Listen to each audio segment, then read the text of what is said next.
Falchagaji, Kora Saguran. Falche go korain an Saholia. Hello and welcome to Conversations in the Grove, a show about Druidry in ancient and modern times. Welcome to the final episode of season 2. So this is season 2, episode 5. Our conversation today is about the future of Druidry. In the past, we usually start our program with a prayer. Before we get started with that prayer, though, I'd like to take a moment and express our gratitude and our thanks to our Native American ancestors here in the Pikes Peak region. I'd also like to express special thanks and gratitude to all of our viewers and our supporters, our Paytreon supporters, and everyone else who's joined us along this journey. We hope that the programs that we've put together provide some type of enrichment and enjoyment for all of you. So thank you for joining us. Today's poem actually was recorded in May of this year. The three of us got together and took a hike, and the opening prayer is a little more of a chant and a song, and we hope you enjoy it.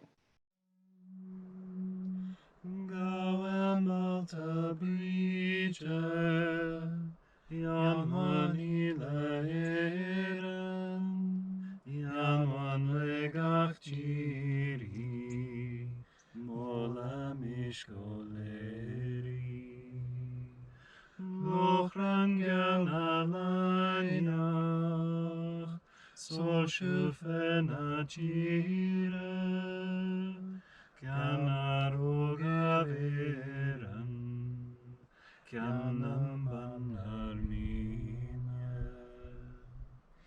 Chigange frugindo, kerolena gera, achalale brige.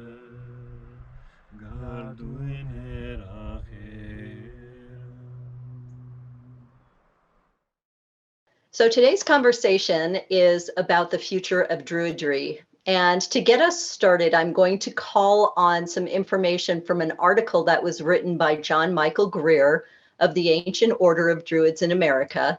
The article is entitled Druidry and the Future. And he has the following things to say. As members of the Druid community in the first decade of the 21st century, we need to face up to the hard realities of a world in crisis. So I'm going to start the conversation today with you, Brendan. I know that he is a longtime friend of yours, and I'm wondering if that particular conversation is one that the two of you may have had in the past. And if so, what other ideas or thoughts or suggestions would you like to share with us regarding it? Yeah, I have no doubt John Michael and I had conversations about that, hanging around the pub in Oregon, but I'm not necessarily able to recall specifics of those conversations. It's been a lot of years now. But I would say that, just speaking more kind of objectively, I think that the world that we're living in terms of ecology and also in terms of human dynamics, in terms of society, is really in dire straits. I mean, it sort of just goes without saying at this point, I think. And, we've talked a lot, I think, already in this series about what the implications of that are for us as people who are concerned with reclaiming indigenous practices of Western peoples, namely, in our case, Gaelic and Brythonic Celtic peoples, and what our responsibilities are and what our calling is. So I don't want to rehash stuff we've already discussed, but in this context, but I think that, we started talking about animism in the first season, and the fact that in an indigenous worldview like the Gaelic, for example, it is just sort of taken for granted, it's assumed that we can find connection, vital life, and relationship in everything that surrounds us in this creation. I think living deeply into that is one principal way that we're called to address this crisis, because as I said, it is in part an ecological crisis, and an ecological crisis like, at the scale that we have on our hands now, or that the earth has on her hands, I guess is a better way of saying it, is something that can't be remedied just by doing little remedial things here and there.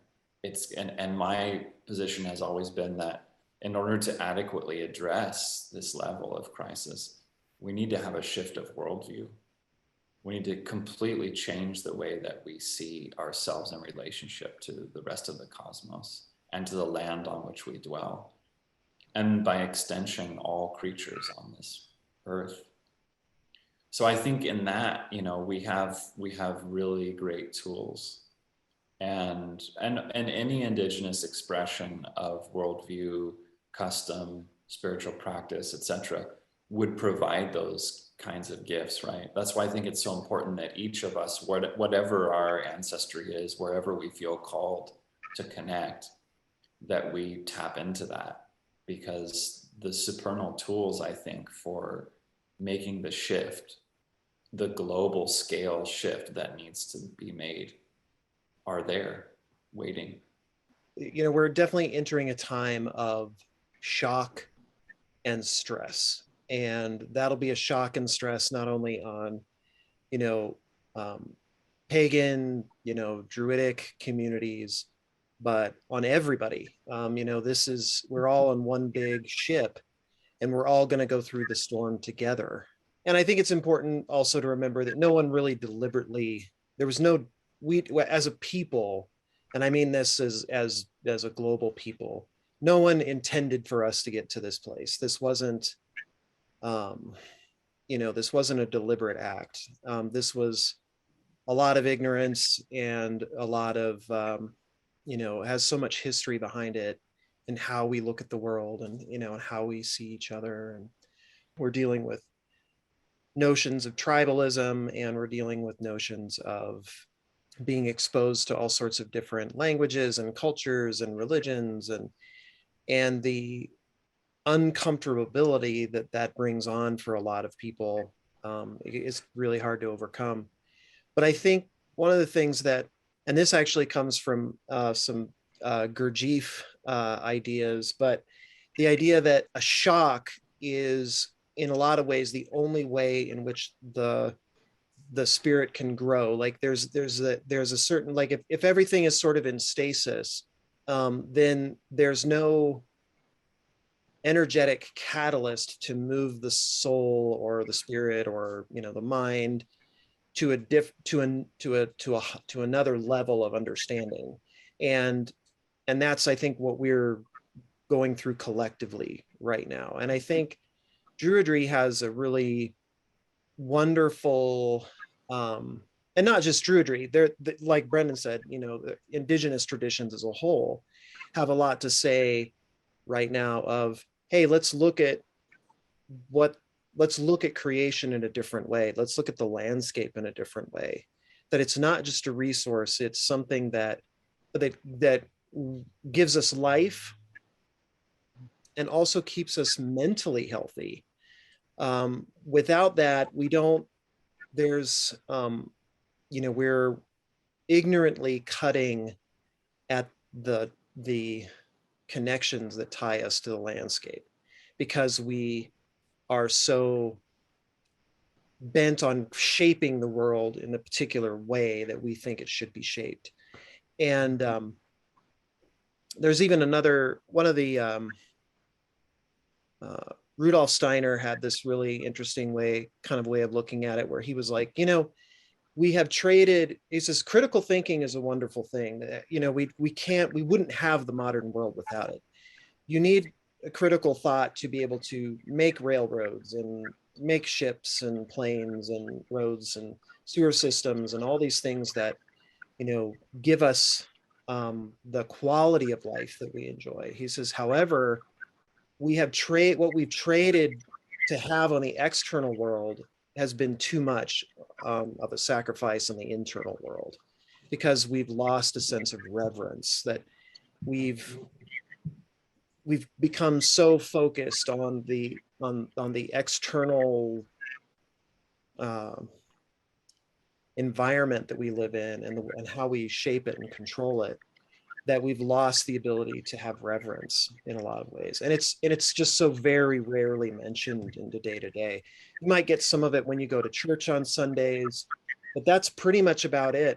It's just not something that is valued in a lot of ways. And I think that for me, you know, what drew me to Druidry in the first place was, I was thinking about this the other day. When I was a kid, I lived up in Woodland Park, and there was this, I could see from my front porch, this over these rolling mountains. On the very far horizon were these two ponderosa trees, and they between them they created almost a perfect circle. It just happened to be how the branches grew. And I remember as a kid just being convinced that if I could find that, if I could get to where those trees were, that I could go through that circle and I could step into the other world. And I looked for it and looked for it and looked for it. And, you know, I was just a kid. I had no idea where I was going. And, you know, you get off into these hills and it's just really easy. You're just like, where the heck am I? I never was able to find it.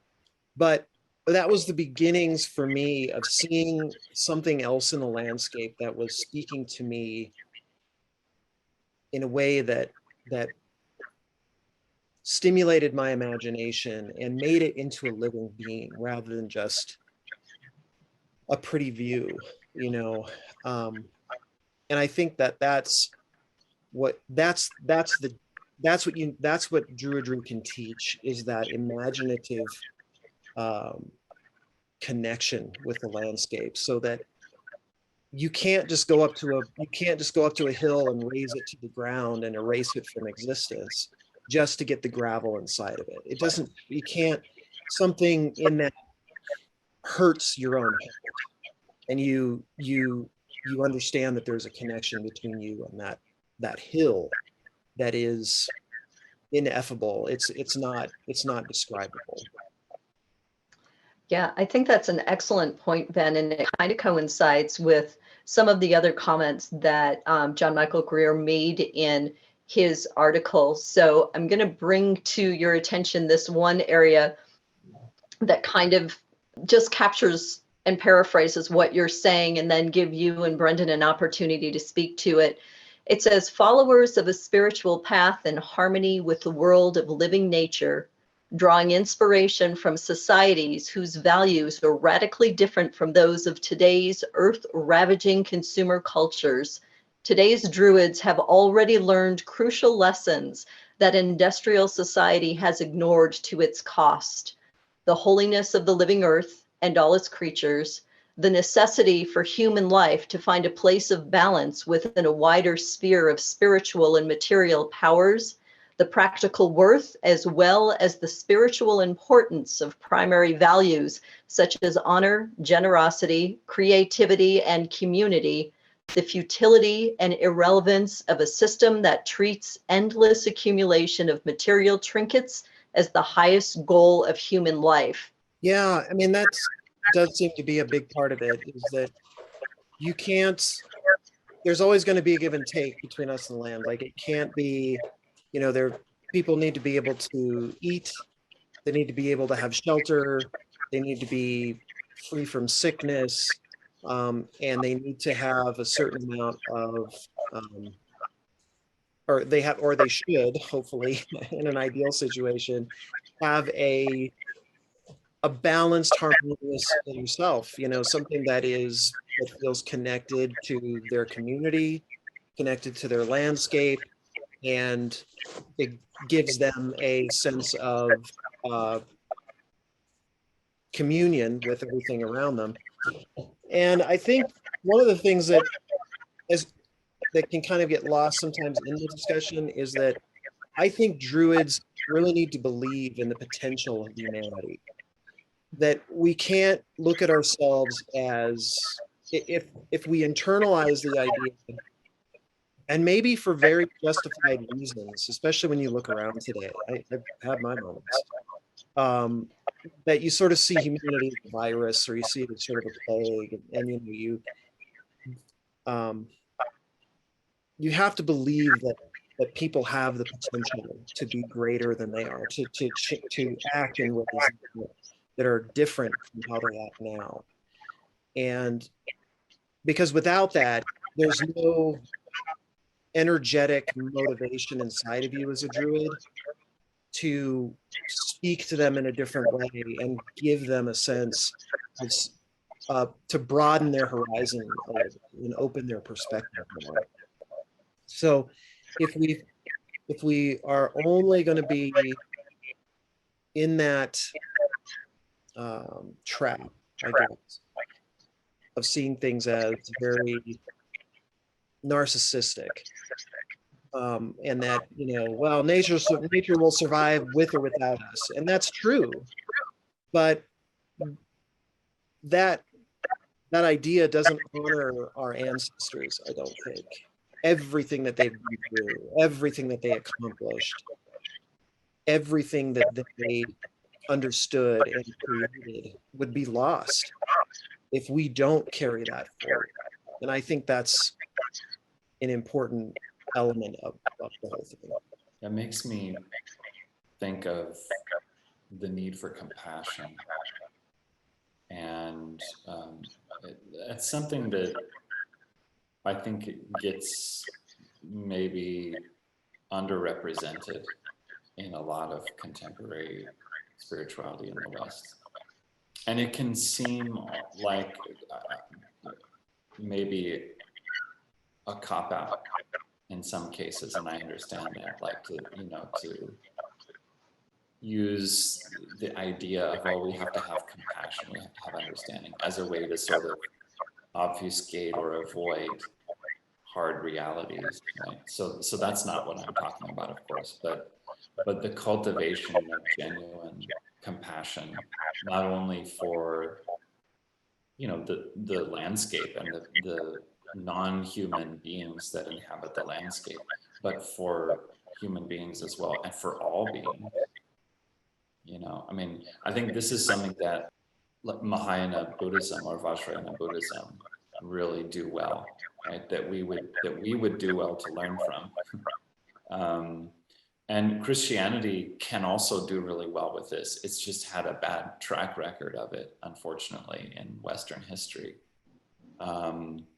But properly understood, Christianity is also a great tool for accessing that kind of practice, the generation of compassion. But we have to find a way to see ourselves in light of self, right? To get rid of the false egoic construct that we normally inhabit all the time and think is real, and it's not. We need to find ways to get free of that and abide in the love or compassion that unites all beings, which is part of the very fabric of creation or reality. And learn that it's not about us. It's not about our tiny little false selves with all their agendas and concerns, and right, to think collectively and to therefore act collectively in a way that's seamless, not in a contrived way.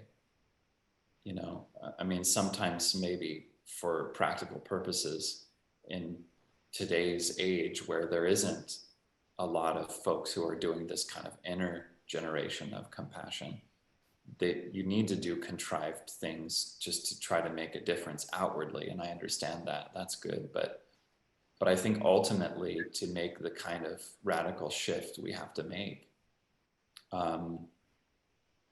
we have to find a different way of being. And that different way of being is this interbeing. It's this interconnected way of understanding ourselves in relationship to the rest of reality.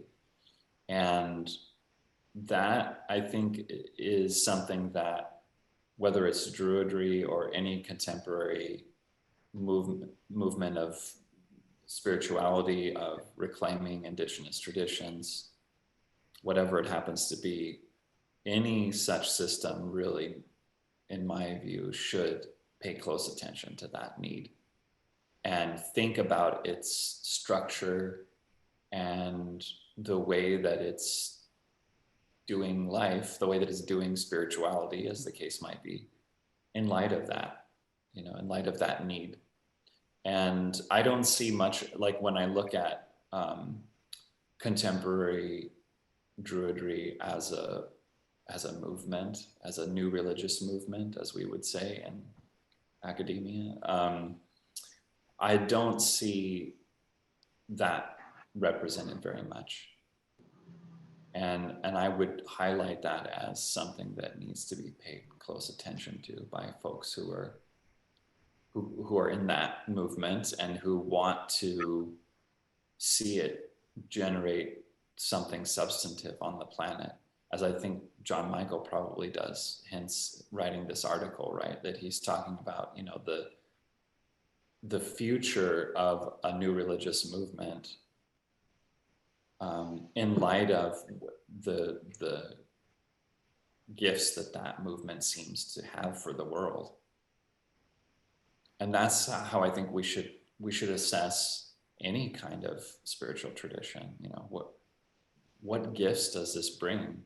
And for the world, of course, it means for individuals who are in it by direct participation, but much more than that, it means for the world at large, the world around them, and the world that we all are part of in this web of interbeing.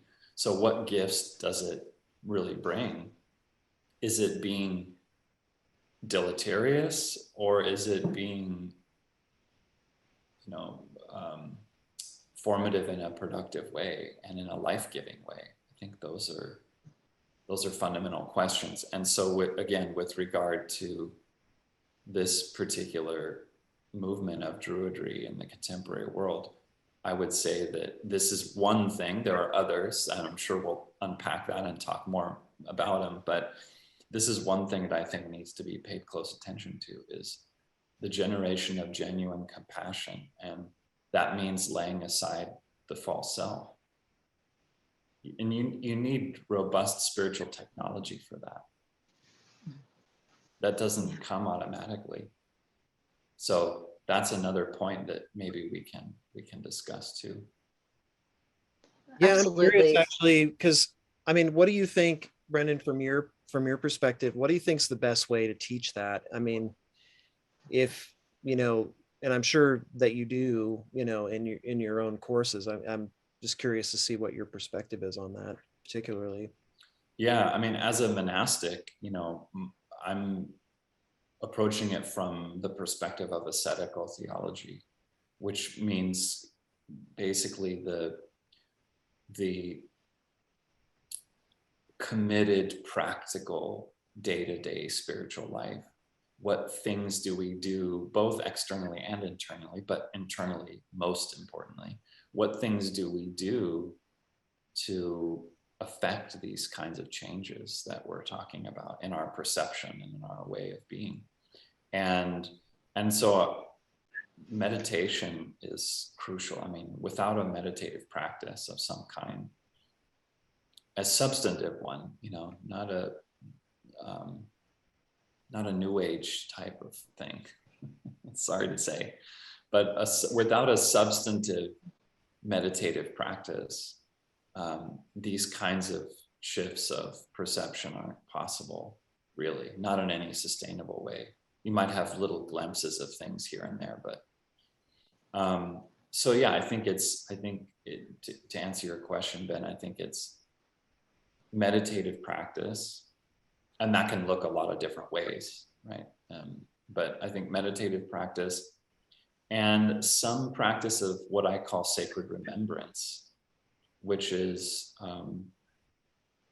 calling our awareness back again and again to fundamentals that we wish to experience more robustly, or that we wish to make central in our life and perception.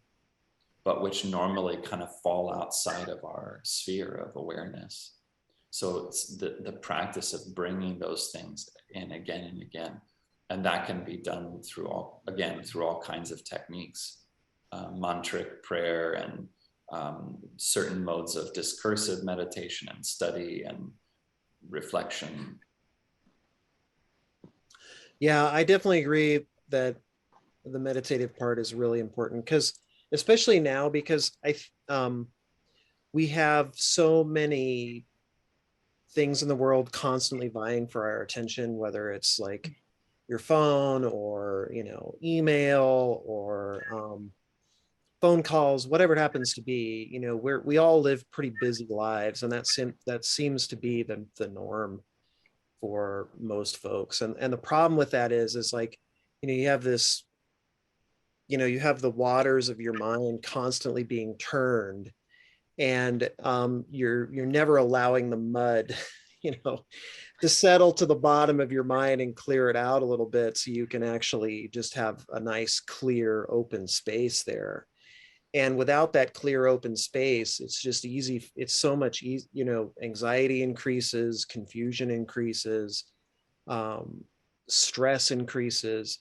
The ability to be present and make the right decision at the right moment can be very difficult as well, because your vision is clouded, your perception is all murky, you know.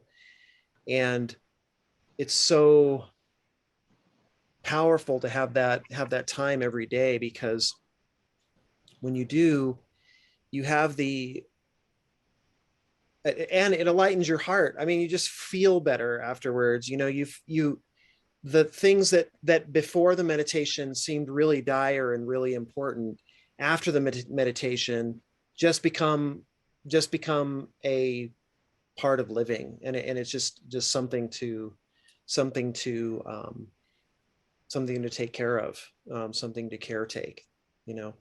And I think that, and I love too the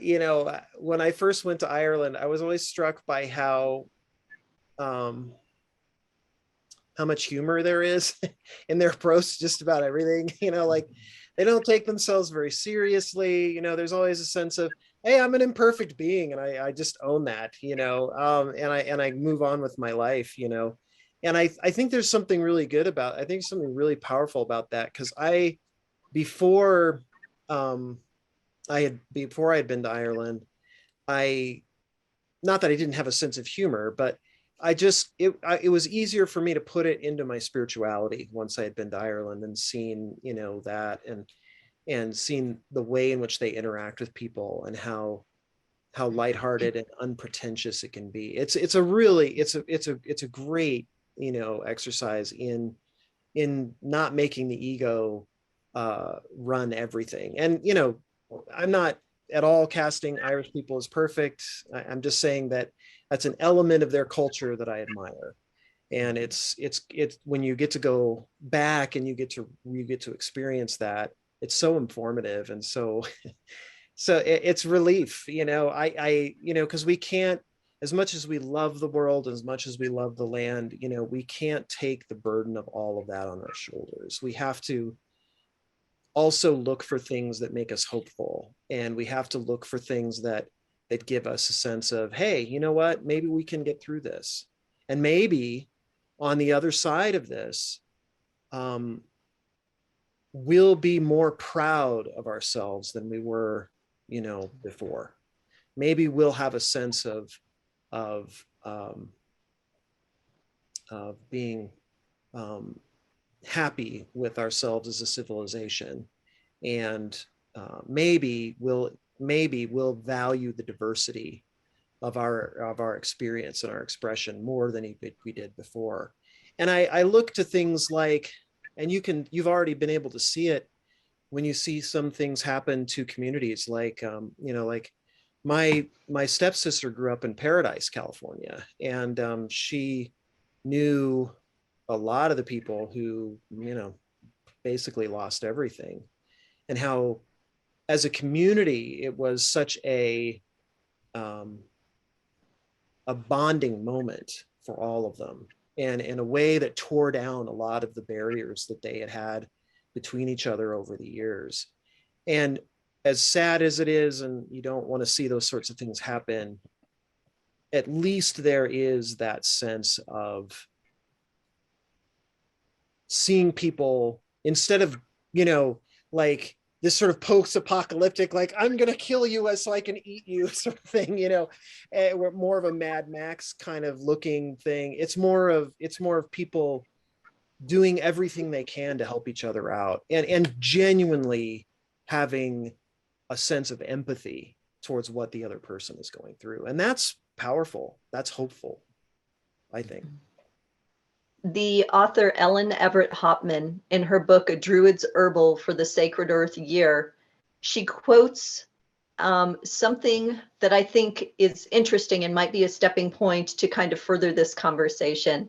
What she says is the past and the future are constantly related through the present. So if we consider what we're doing today, are there things as practicing Druids specifically that we would like to continue doing in order to set the stage for a more prosperous and optimistic future?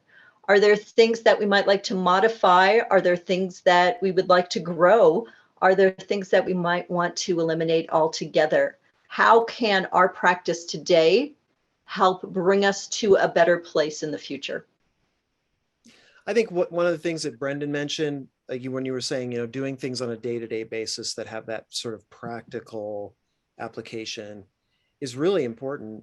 I mean, it's one of the things that I love about things like the Carmina Gadelica is that you see these simple prayers for everyday tasks. They're sweeping the kitchen floor, or they're s'moring the fire, they're cooking food.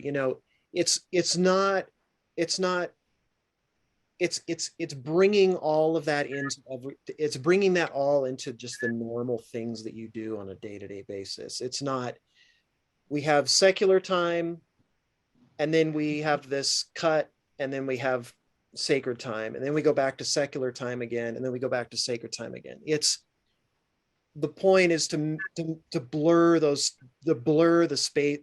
lines as much as possible and bring it in. And I think that's I love that about the Gaelic tradition. And when I say Gaelic, that I also mean, further with the Welsh and, the Brittonic traditions as well. I'm just more familiar with the Gaelic tradition, but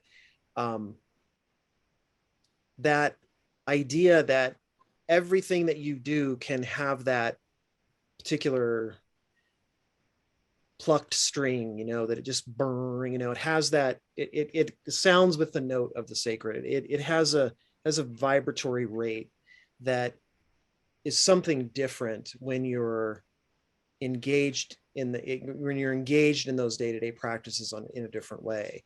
And that in itself is, I think, what we really are longing for. In fact, I wanted to kind of read this poem, and I'm not sure. This is from a book. I don't know if it might be reversed here.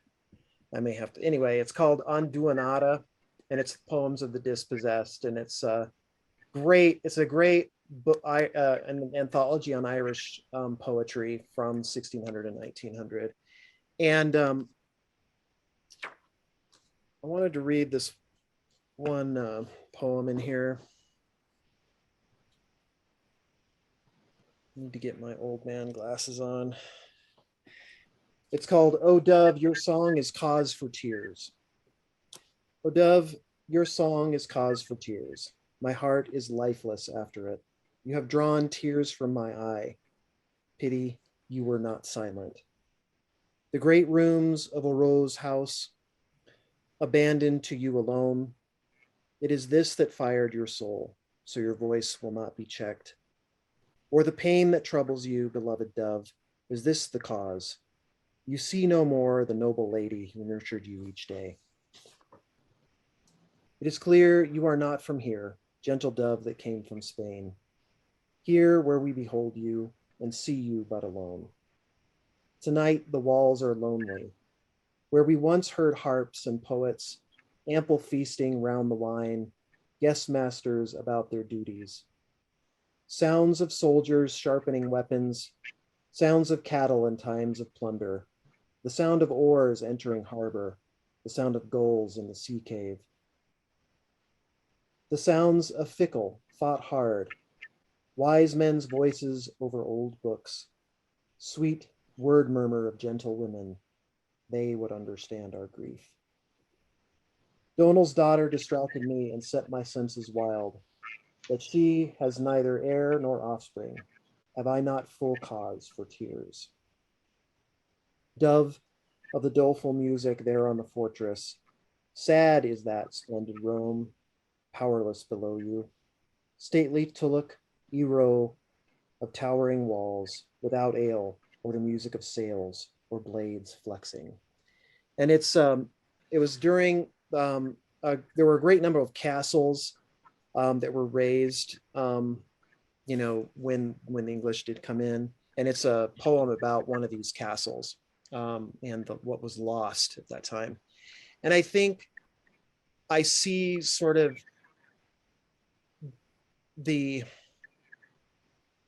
that's sort of how we feel in a lot of ways as a once splendid castle that has been that's been lost.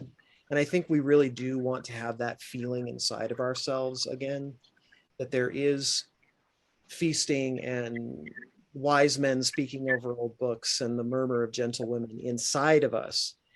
That's the atmosphere that we need to create inside so that we can have it again on the outside. That what we have lost has been so great that we have to make that commitment to bring it in here and to create that atmosphere inside of our heart. And once we do that, then that can be reflected again on the outside world.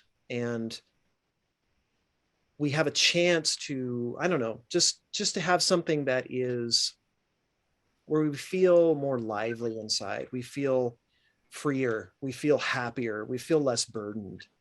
And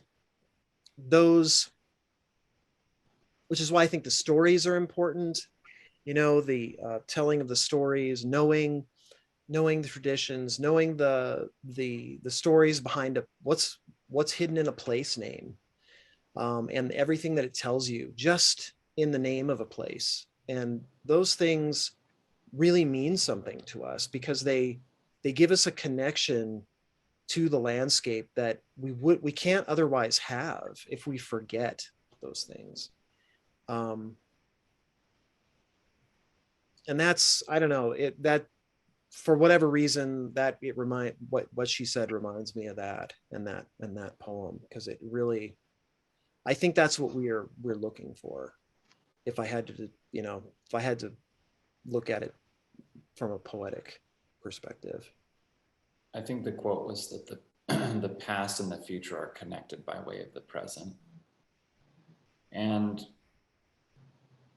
fair enough, but it also occurs to me that we, in some ways, need to, in order to get to where we need to get spiritually, I think, we need to free ourselves from the past and the future. And in some way, even free ourselves from the present or from the distractions of the present. And that's a fundamentally contemplative agenda, right? Or a contemplative pursuit. And there are a lot of things that, like you were talking, Ben, about Carmina Gadelica, and I agree. I mean, it's such a beautiful testament to that integration of spiritual awareness and devotion and this reflection on interbeing as integrated into the whole of life, into every action. And so we should learn from that. I mean, there's a great deal to learn from that. But I think if we want to achieve this sort of radical shift of perception that we were discussing earlier, to really make an impact, not only in our own lives, but an impact on the world around us that's meaningful and sustainable. That's not just sort of maintenance related, right? So there's a mode of spirituality that's I think popular, and that's because it's accessible. Right? But it's basically like maintenance, like how to have less stress in your life, how to X, Y, or Z in 10 easy steps. And like how, a lot of kind of meditation as it's sold today is related to this, right? It's a kind of remedial baseline tool for, reduce anxiety, be more intelligent, access more of your mind, whatever, those kinds of things, right? And there's nothing wrong with that. I'm not criticizing that necessarily. The only problem with it is it's not going to take us far enough, in my humble opinion. And that same principle, I think, applies not just to sort of pop spirituality and pop psychology and all that, but it applies to church on Sunday. It applies to Druidry. It applies to, fresh religious expressions, whatever people are doing.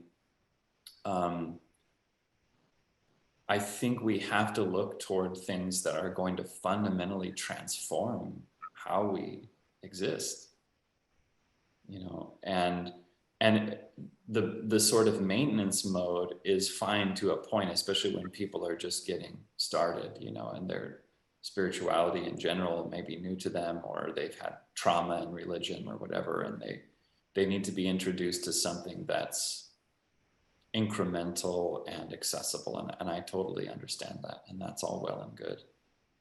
But I think to circle back to the crisis point, right? I think the crisis that we're all collectively in is so totalizing and so dire that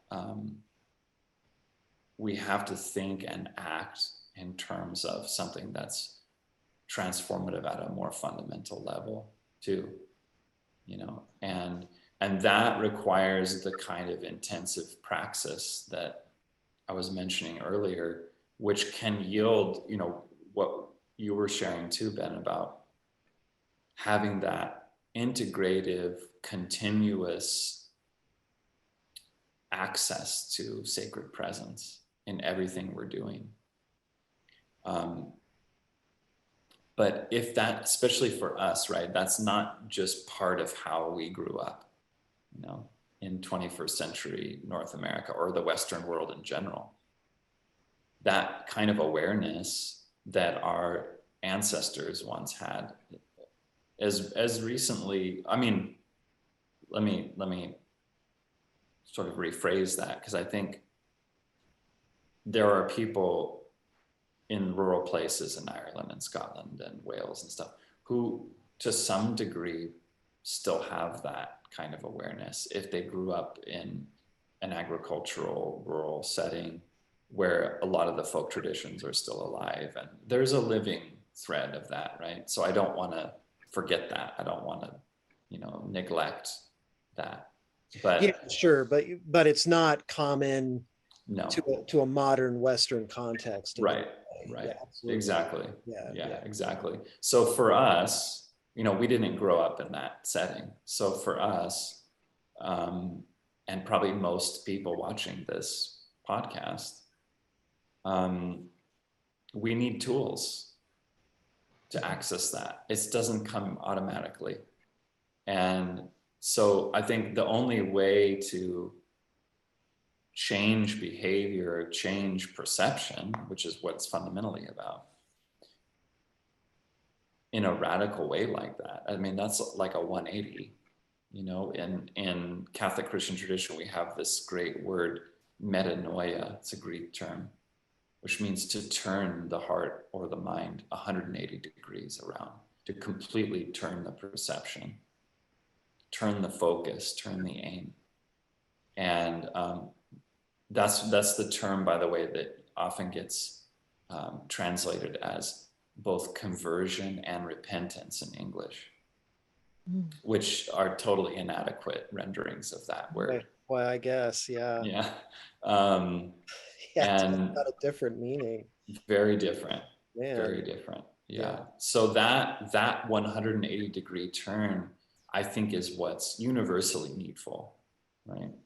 But given our circumstances, because I want to kind of keep bringing this back to the original point from John Michael's article about the crisis, right, that we're in.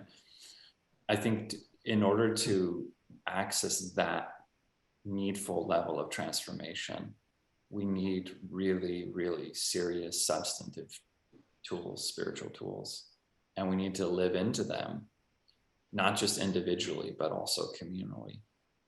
And that's a massive project. And I don't think Druidry is there. I don't think most things are there. I think there are people doing that, you know, like crazy old monastics like me and my folks, you know, that are trying to live in that way and have basically sacrificed everything else in order to do it. Mm-hmm. But for most people, I think in kind of ordinary expressions of religion, whatever it is, whatever religion it is, that's really a tall order. It's a massive task. So it has to be done creatively and courageously and collectively, and as well as individually.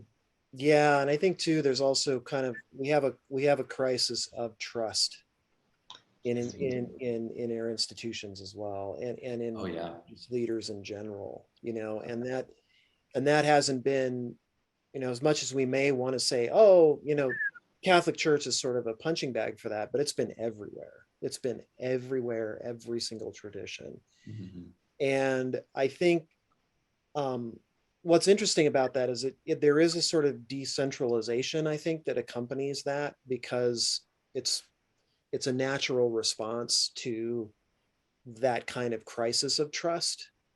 And I think the biggest one of the possibilities that has hidden inside of it is that when it comes to any spiritual practice, it has to work for you, and it has to work for you practically. And one of the things that I've really come to understand clearly over the last probably 5 years is that, and a lot of this came from meditation, is that, you know, it's easy. You get all sorts of advice on how to meditate and what the practices are. Sit like this, breathe like this. And as valuable as that might be, you have to be willing to throw out pretty much everything you've been told and customize it to who you are. Because without creating that personal connection to the practice and making it for you and you alone, it'll be a practice that you pick up and then you drop, and then you pick up again and then you drop, and then you pick up again and you drop. It'll come in and out of your life. And I think it's because we hold ourselves sometimes to, well, but that's not, I'm supposed to do it like this. And we're not experimenting with what we've been given. We're not becoming our own masters. And we're not, you know, looking at it and say, hey, if this doesn't work for you, change it to something that it makes you excited to actually do the practice, something that is yours and yours alone. And I think that, as difficult as and as traumatic as it's been for many people to lose their faith, whether it's in the church or, you know, in a religious teacher or, you know, mentor whose actions later proved to be less than honorable, there is a sense of, okay, well, I can't rely on this anymore. So I have to find something else to rely on. I have to find a way in which I can make this my own. because like I was just listening, there's this really good podcast done by a friend of mine here, Noel Black, called Lost Highways. And it's all about like these um, little known stories from Colorado history. And one of them was about Chogyam Trungpa and how controversial of a man he was. And some times when he genuinely went too far with how, with his interactions with his students and that sort of thing. And yet so many of his students, even the ones who experienced some of the really bad things, were like, but my life was genuinely better after I met him. My life, I owe so much to the perspectives and the teachings that he gave me, because it has changed me in some way. And they in the podcast, he talks to a lot of the people, and they talk about,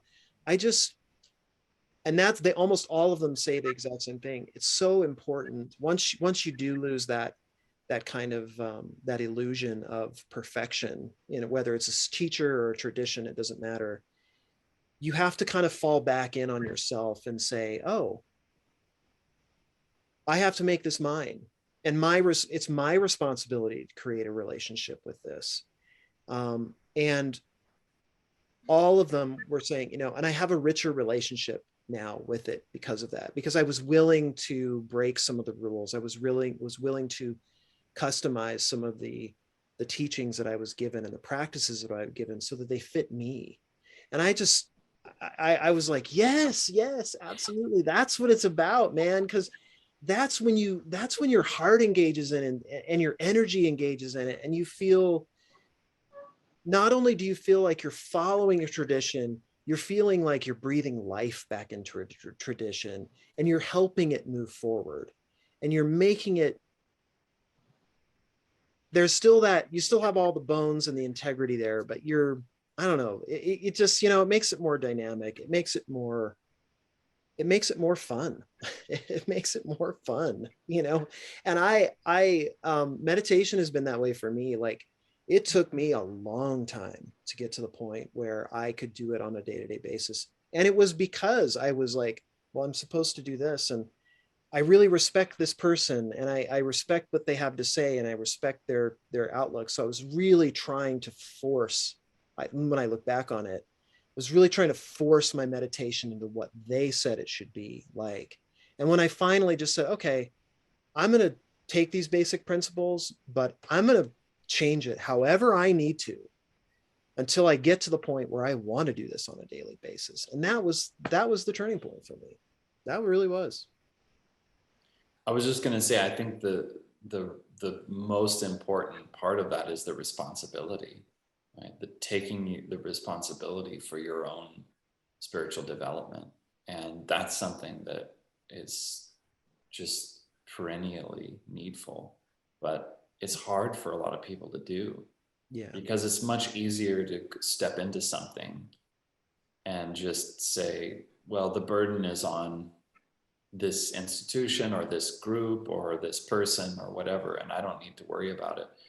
Mm-hmm. But ultimately, it's all on each of us. I mean, if we don't figure out how to make it sustainable and actually dedicate ourselves to it, whatever the system is, then we're not going to see its fruits.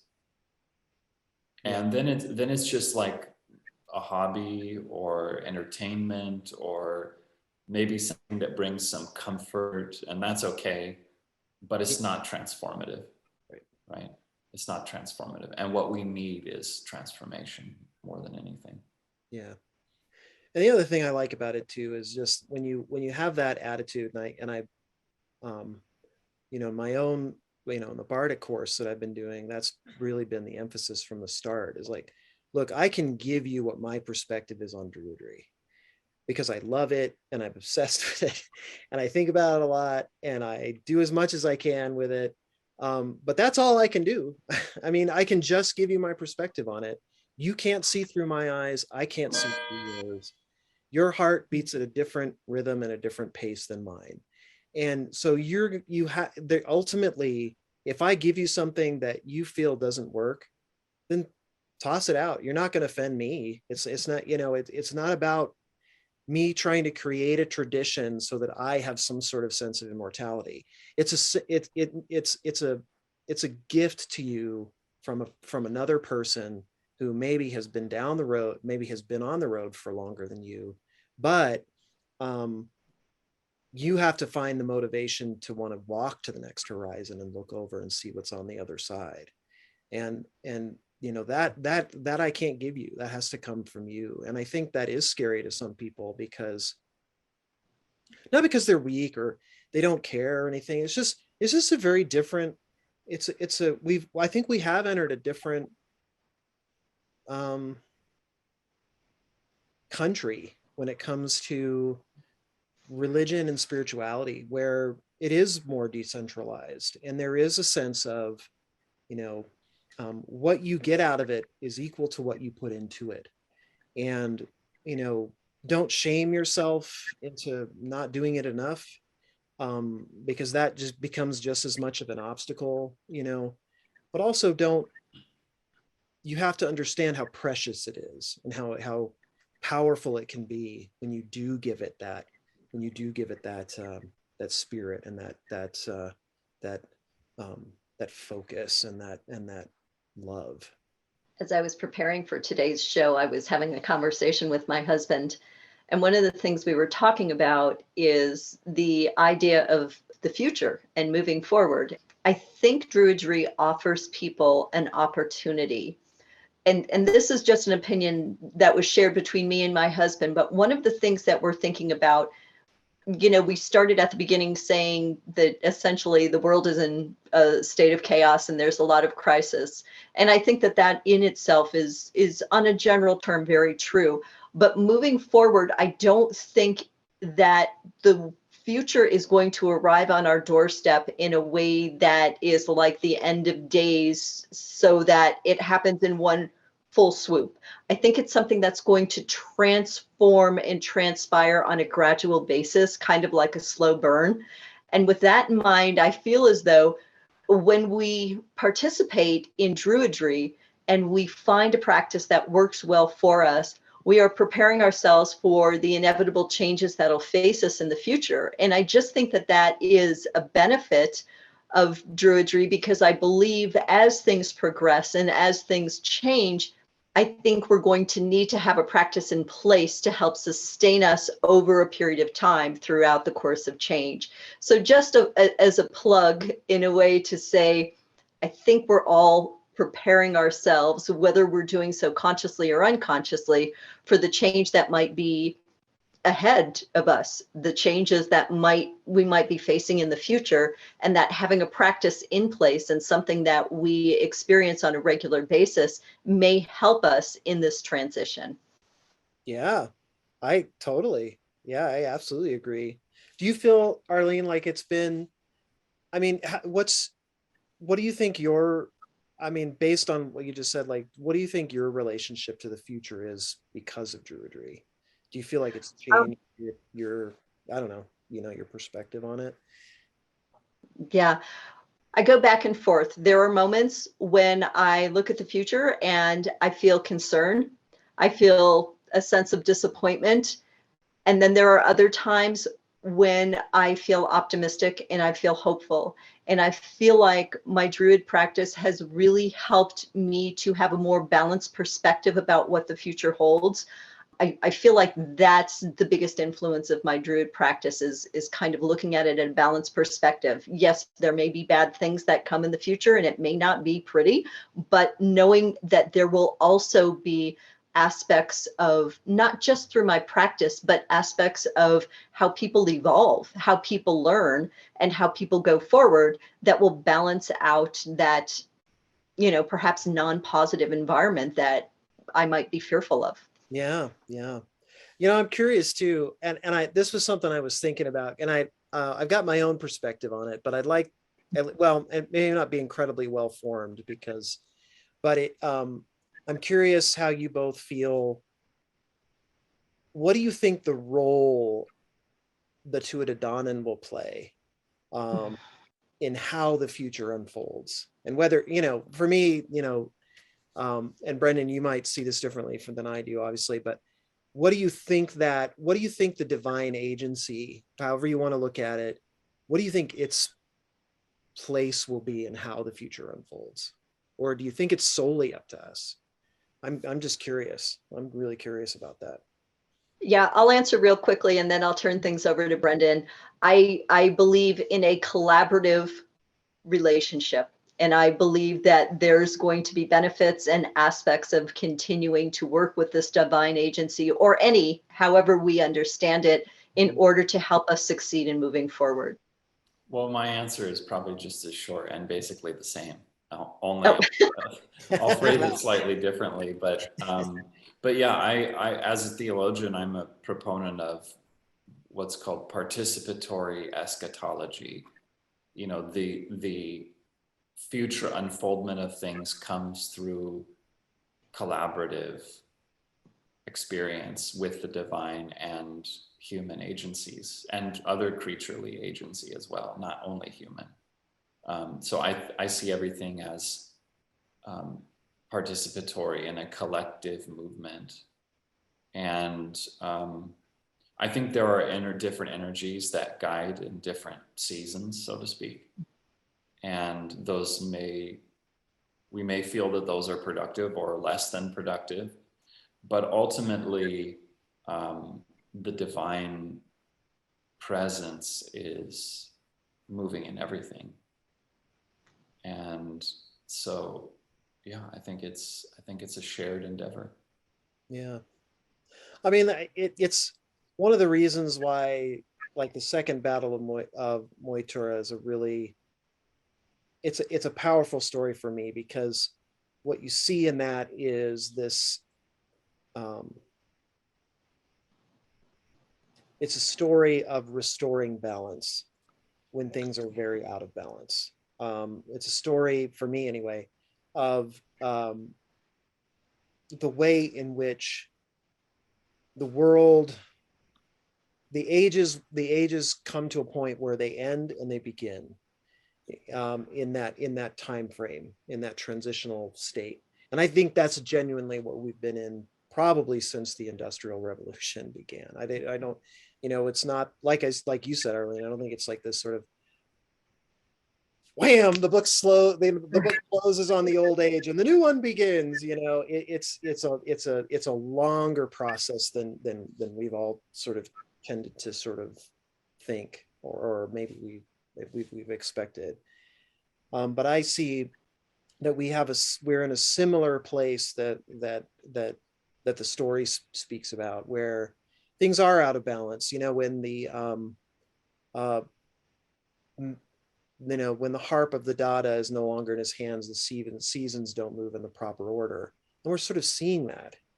When the and I think that there is this place that the Tuatha Dé Danann have, or the divine agency has, that knows that there are times when that turmoil, that shock needs to take place in order for us to change, it's a threshold, just like John O'Donohue talks about it. When you step through a threshold, you're leaving behind that which no longer serves you and is no longer needed, and you're left with just the essentials of what you need to move forward. And you've been, there's a purification that takes place in that process. And that really gives me a lot of hope, like when I am feeling, I do wake up at those times when I wake up at 3 a.m. and I'm restless, and I'm thinking about the horizon that's much further than what my hands can reach, that sphere of concern versus your sphere of influence. I love reading that story because it helps me kind of calm down. It helps me, like, okay, as dire as things sometimes appear to be, I've got to remember that my ancestors dealt with situations that were very, very difficult and very, very immediate, and they made it through. and I can do the same, and I have to have that I, I have to reconnect to that idea of divine agency. I have to reconnect the Tuatha Dé Danann in order to feel that. And then I wake up with a lighter heart. And then when I do that, I'm more effective for the day.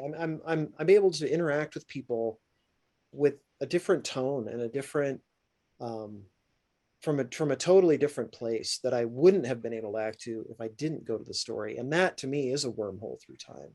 That is, when I read the story or talk to it, it's like you connect with that moment in time, and that energy just goes, comes right through, and I can bathe in it for a little bit.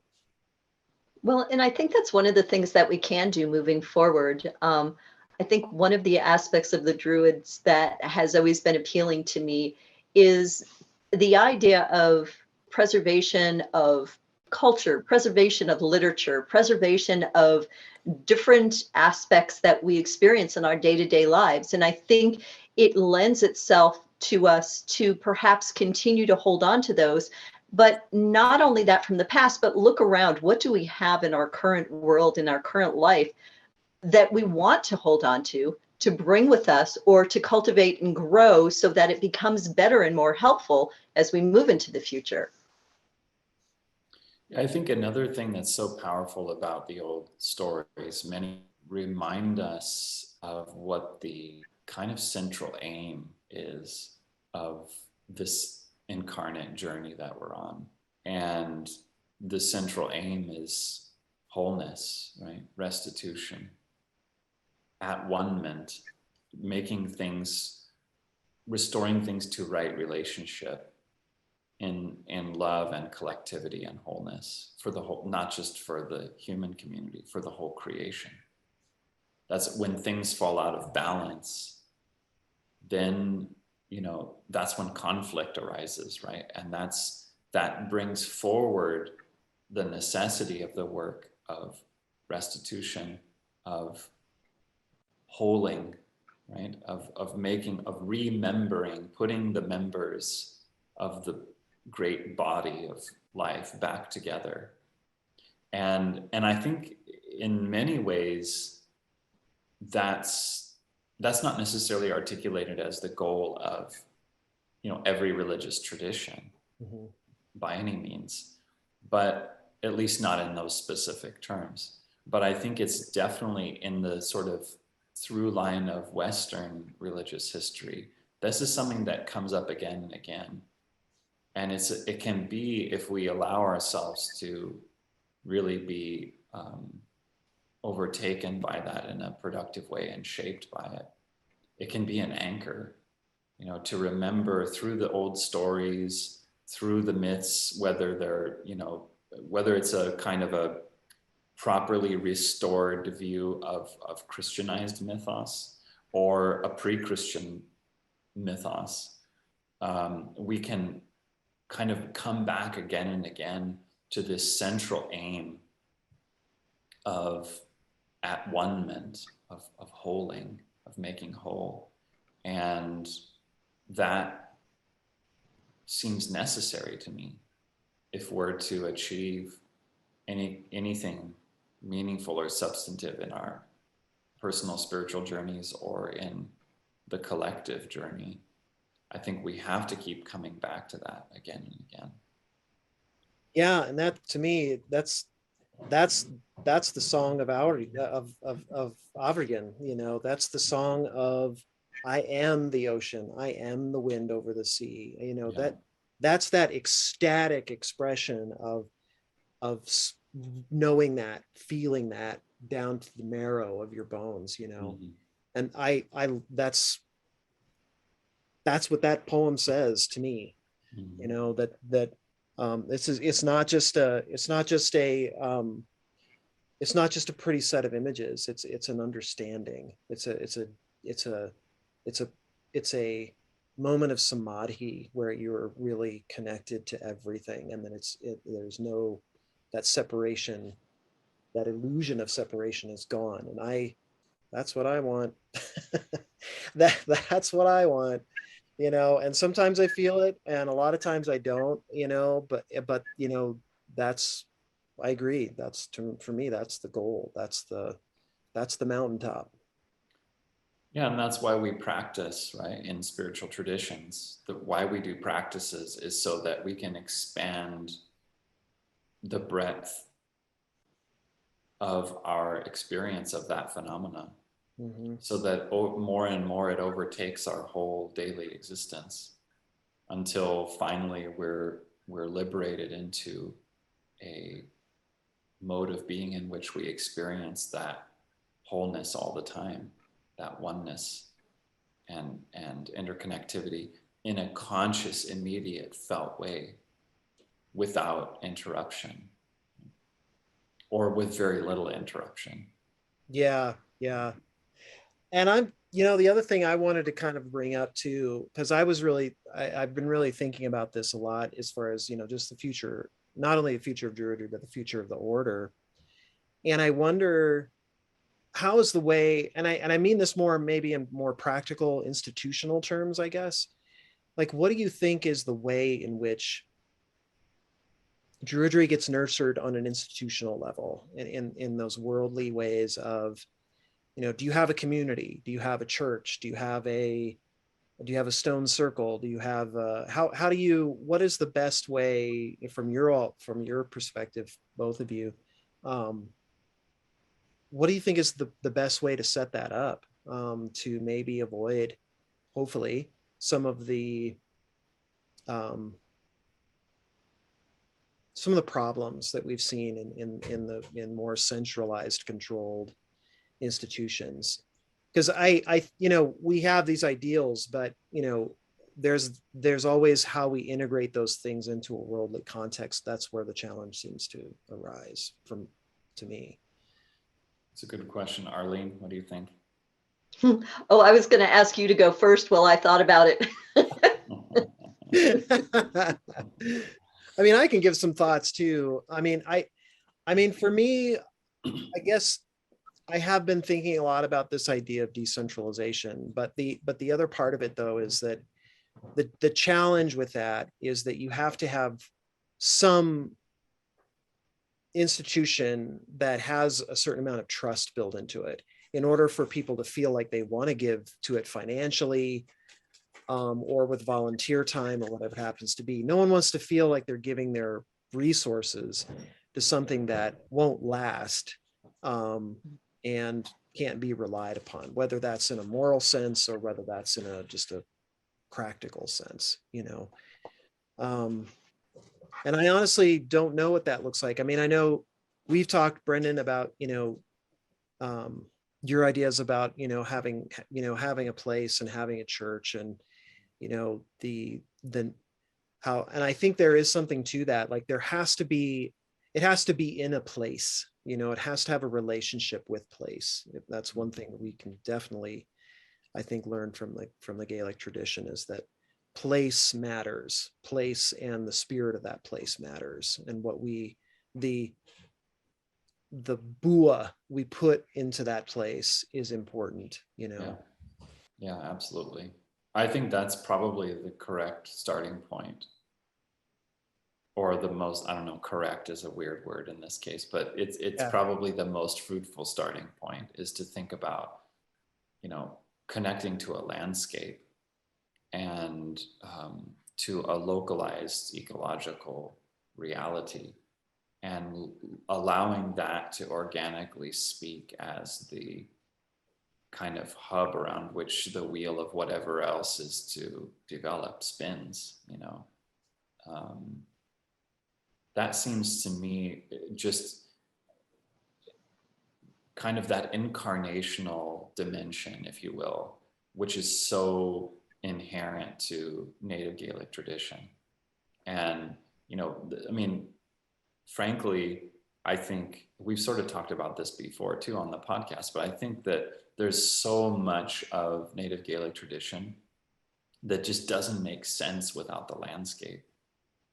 Like, the names and the people and the events, and I mean, without going to the places where they were born, it's hard to fully grok it. I mean, you can't understand the full spiritual magnitude of it or the depth of it without putting your feet there on those landscapes and allowing the living mystery of those landscapes to breathe in you and teach you what is meant by, at least, at a certain dimension of these ancient stories and traditions. And I mean, so I think that's sort of the fundamental starting point to me, is it doesn't make sense without an integral relationship with a particular landscape.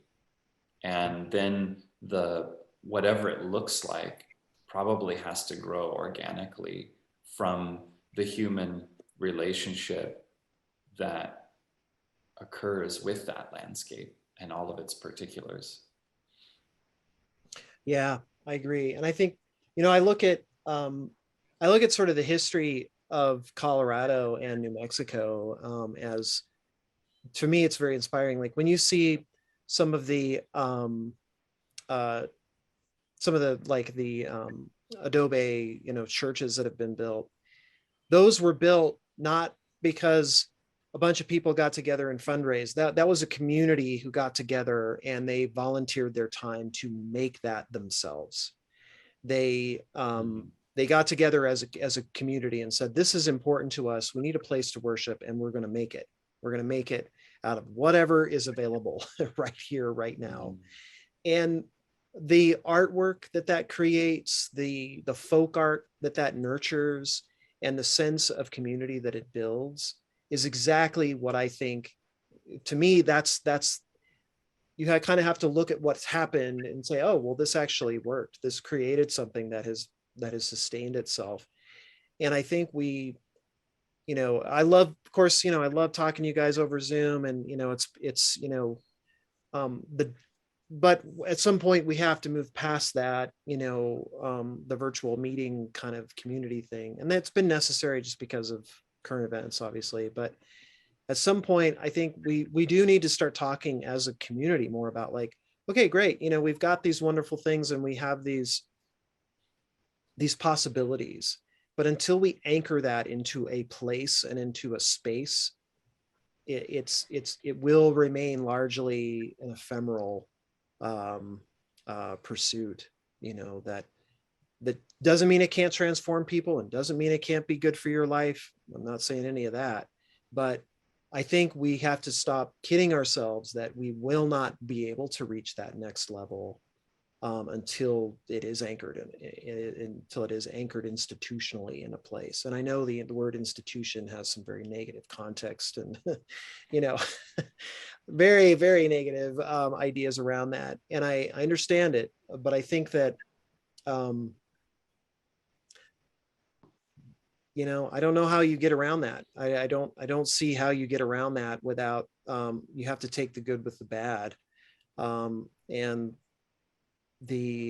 how that's done will be interesting, because I think that there are a lot of people in pagan and druid communities who kind of understand that too. Like, yeah, we need a place to be, we need a place to meet. We need a place to hold classes. We need a place to do ceremony together. We need a place that honors the land in a particular way, that is an example for others to emulate.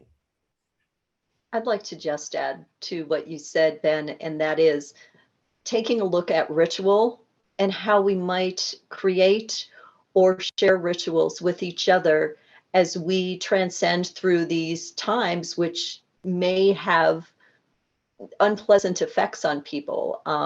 Speaking in general terms, how do we create something? How do we share a ritual which helps people manage things that they may experience along the way that are somewhat traumatic, so that we strengthen our community as we move forward?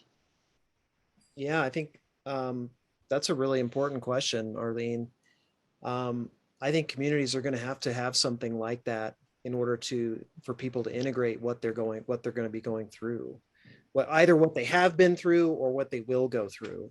Either way, because just take the pandemic for one, people have lost family members, and they've lost their old relationship with the world, that what they were used to has now shifted in a fundamental way. And maybe it will go back to things being normal. Maybe it won't. I don't know.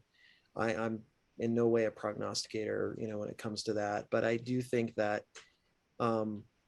it is important to have that, communities are going to have that kind of ceremony in place to help people integrate those kinds of wounds and heal them. I was just going to agree. I mean, I think that is crucial. And again, I think it's something that has to grow organically out of a given community's relationship with a given landscape. Mm-hmm. As you were saying, Ben, I think that the example of, Colorado as well, but particularly New Mexico, and sort of that fusion of Spanish, Catholic, Christian expression with indigenous Puebloan traditions, and how that kind of created a certain unique spirituality and a unique folk tradition, a syncretic folk tradition that's still very much alive today. I think it's a great example to look at.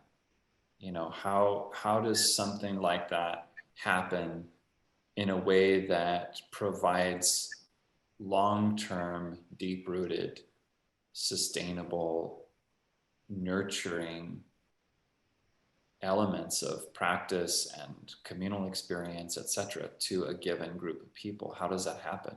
I think it grows organically out of collective discernment with, again, not just the human collective, but the collective that includes every being that's present in that ecological environment. And it draws in a sustainable, life-giving way from that environment, rather than trying to conquer the environment or subdue it or something along those lines. So it's about attitude, but it's also, I think, about an allowance of a process. Like there's a process that I think in all human communities, we want ritual, we crave story, we crave the entrance into sacred time, and all of these things that are so fundamental. We crave those things, and I think that there has to be a way in which they're allowed to organically unfold. Because what happens, I think, all too often in new religious movements, I don't know, that's a sort of a clumsy phrase sometimes, but because I think it's complicated, right? I mean, contemporary Druidry is certainly a new religious movement at one level, and also it's a project of reclamation of something that's very ancient. So anyway, just to clarify that, but I'll use the phrase for simplicity's sake. I think often what happens in those kinds of movements is that there's a contrivance of ritual or whatever it is, by no one's fault. I mean, I'm not judging or blaming anybody, but like wherein people that maybe don't necessarily have liturgical training or don't have deep roots in anything in a practical lived sense, mm-hmm. They try to put all this stuff together because the need is there, right? The genuine need is there to have these components. Yeah. As the community life is growing. So people sort of contrive things and it doesn't flow. It's not organic. It feels like a role-playing game, or it feels like, something, it feels like it lacks authenticity, or it's not genuine in some way, or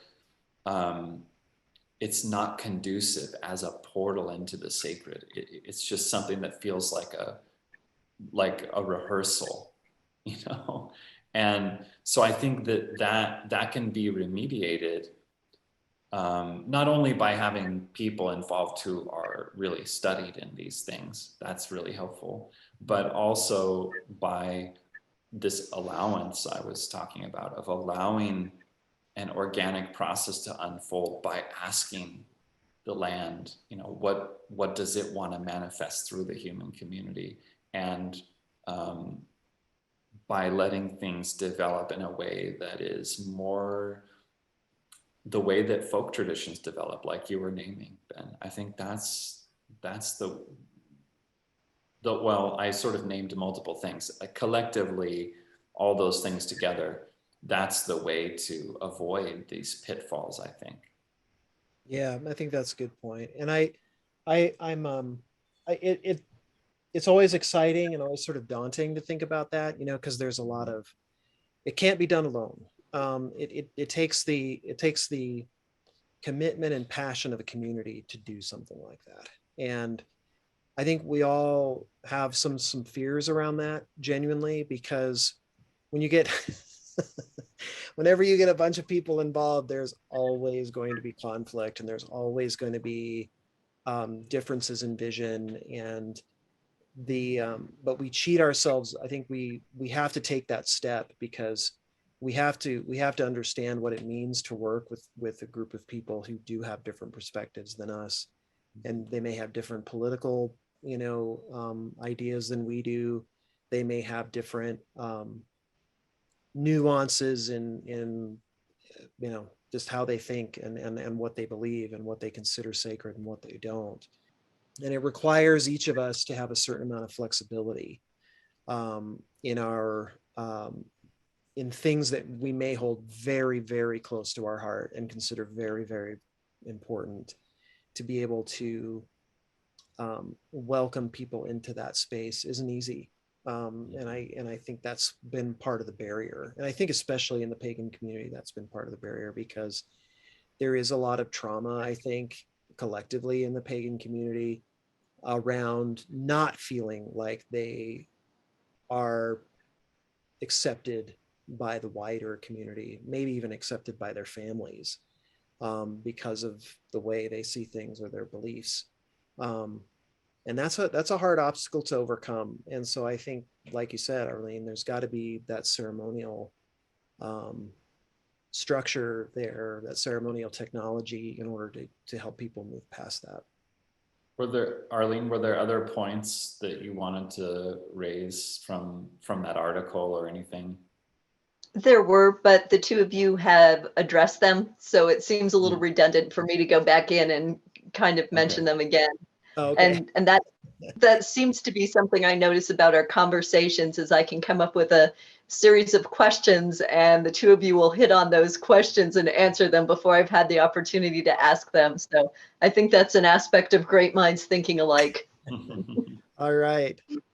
Well, I think we should also talk too about the new format that we're considering here, because moving forward, just so you know, the audience knows, we are thinking that it might be better for us to come out behind the Patreon wall in order to open this up to a broader audience. We are going to still have to find a way to pay the bills and make it something that is sustainable for the three of us. We definitely hope that everybody has enjoyed the content.